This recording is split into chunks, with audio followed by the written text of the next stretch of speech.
আল্লাহ তাআলা বলেন, লা তুশরিক বিল্লাহ, আমি আল্লাহ তাআলার সাথে কাউকে শরীক করিও না, আমি আল্লাহ তাআলার সাথে কাউকে অংশীদার করিও না। আল্লাহ তাআলা বলেন, কুল হুয়াল্লাহু আহাদ।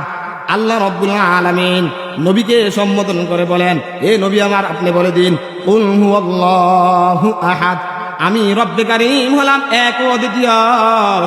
যখন মক্কার কাফেররা বেঈমানরা আল্লাহ রাব্বুল আলামিনের সম্পর্কে আল্লাহর নবীকে প্রশ্ন করেছিল, এ নবী আমার, আপনি যে ধর্মের অনুকরণ করেন, আপনি যে ধর্ম লালন করেন, আপনার যে প্রভু রয়েছে, এই প্রভু কি স্বর্ণ দ্বারা সৃষ্টি নাকি রূপা দ্বারা সৃষ্টি? এই প্রভুর কি কোনো সন্তান আছে নাকি? এই প্রভু কি কাউকে জন্ম দিয়েছে কিনা, বা সে কারো থেকে জন্মগ্রহণ করছে কিনা?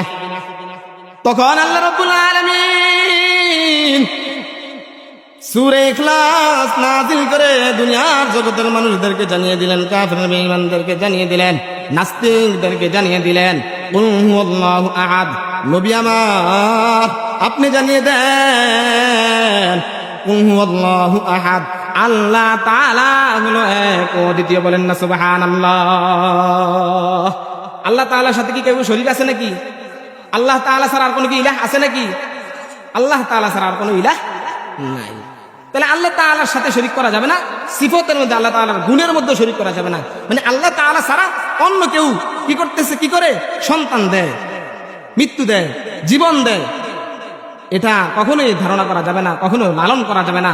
যদি কোনো ব্যক্তি অন্তরের মধ্যে এটা লালন করে, তাহলে সে মুশরিক হয়ে যাবে। কি হয়ে যাবে? মুশরিক হয়ে যাবে। মুশরিকদেরকে আল্লাহ তাআলা কখনোই ক্ষমা করবেন না। কথা কি বুঝে আইছে? তাহলে সেজদার মালিককে আল্লাহ তাআলা। কথা বলেন, সেজদার মালিককে আল্লাহ তাআলা। সেজদা পাওয়ার উপযুক্ত কে? আল্লাহ তাআলা, না কোনো পীর সাহেব। কথা বলেন, কোন পীর সাহেব নাকি?